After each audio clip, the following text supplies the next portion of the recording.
एक तो cream cheese रो फ्रस्टिंग थिला 2 घंटा भितर मते ए केक टी को तैयारी करके दबार थिला आ कस्टमर जेहेतु 4टा बेल को नबार थिला तेणु 4टा बेल को एठी खरा थाए खरा रे से बाहर को जेहेतु नहीं कि जिवे मेल्ट होबार चांस थिला। एठी जो क्रीम रे मु आको आइसिंग करछि सेथिरे क्रीम सहित मु क्रीम चीज ऐड करथिली आउ क्रीम टिके स्टेबल हो माने मेल्ट शीघ्र न हो सेति पई व्हाइट चॉकलेट गनाश भी ऐड करथिली। लेयर्स रे मु व्हाइट चॉकलेट को छोट छोट खंड करके देइथिली ता सहित काजू आ आलमंड को ड्राई रोस्ट करके छोट छोट खंड करके देइथिली। तापरे केक रो टॉप पोर्शन को छोट छोट खंड करके मु केक रे 10 मिनिट आउ बेक कर देइथिली।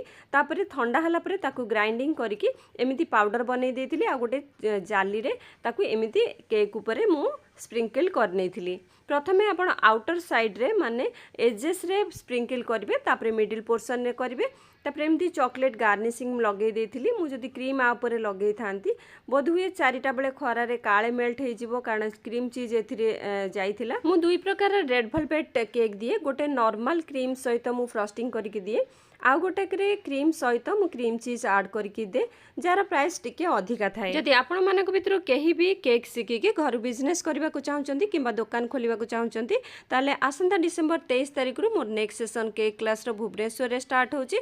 आपण कॉल करके डिटेल्स बुझी नियंतु किबा रजिस्ट्रेशन करि नियंतु।